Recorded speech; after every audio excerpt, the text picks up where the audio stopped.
رئيس وزراء حكومة فدرالك الصومالية محمد حسين روبل ayaa booqday dhaawacyadii askartii ku waxyeelooday xerada tababarka qaraxii lala beegsaday xilli ay halkaasi saf ugu jireen. Ra'iisul wasaaraha ayaa mid u dul istaagay dhalinyarada iyadoo ay uga warbixinayaan xaaladooda dhaqaatiirta dabiibaysa, isagoo xaqiijiyay in dowladda ay ku bixin doonto dadaal kasta sidii ay uga heli lahayn daryeel caafimaad oo dhammaystiran.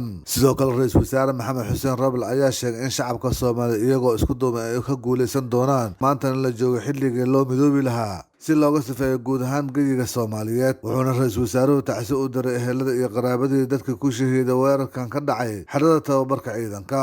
Wasiirka gaashaandhigga xukuumadda federaalka Soomaaliya Xasan Xaaji Xuseen oo ku weliyay kormeerka ra'iisul wasaaraha xukuumadda federaalka Soomaaliya ayaa tilmaamay in dhalinyarada Soomaaliyeed ee dhaawacyada soo gaareen ay u muujiyeen ra'iisul wasaaraha sidii ay uga go'an tahay inay dalkooda iyo dadkooda ka difaacaan cid kasta aysanna ka hor istaagin falalka fulinnimo ee cadowgu soo maleegayo kamiro higsigooda ciidan iyo xoreynta dalka. بسم الله الرحمن الرحيم رئيس الوزراء wuxuu booqasho ku tagay isbitaal Madiina isbitaalkaas oo la keenay dhalinyaro maanta argagixisada dhibaato u geystay ayagoo qoranayo oo diyaar ah in loo qoro ciidamada xooga dalka. dhalinyaradaas hadda waxaa lagu daaweynayaa isbitaalka. ra'iisul wasaaraha wuxuu la hadlay maamulka isbitaalka in dhalinyaradaas la daaweeyo dowladda Soomaaliyana ay ka warhayni doonto, waxaana u rajeeyay caafimaad degdeg ah. waxaana ra'iisul wasaaraha ka tacsiyay dhalinyarada kale oo ku dhimatay argagixisadaas dhibaatada maanta ay u geysatay. waxaa noo muuqata in dhalinyarada Soomaaliyeed ay diyaar u yihiin in ciidanka laga qoro si argagixisada looga safeeyo oo looga saaro dalkooda.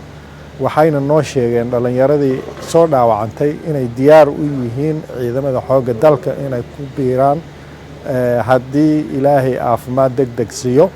waxaana rajaynaynaa insha allahu in la daaweeyo isbitaalka iyo maamulkana. ra'iisul wasaaraha wuxuu faray in dhalinyaradaas sidii ugu habboon loo daaweeyo. dowladda Soomaaliyana ay garab taagan tahay. waalidiintii ay ka dhasheen dhalinyaradan ayagana waxaan leenahay intii dhimatay sabar iyo iimaan ilaahay anaga siiyo, inta kalena caafimaad degdeg ilaahay ha siiyo.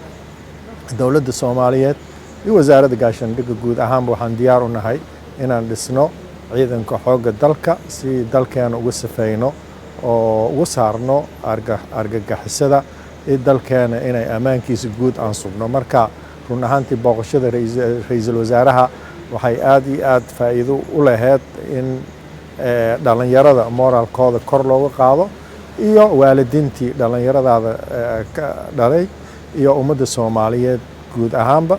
waxaan ummadda Soomaaliyeed guud ahaan u rajaynaynaa khair. waxaan u sheegaynaa insha Allah dalkeena inuu ciidan yeelan doono, ciidankaas oo difaaci doono qarannimadiisa iyo gobonnimadiisa. waana salaamintiina. Muuse Maxamuud Jiisow, Muqdisho.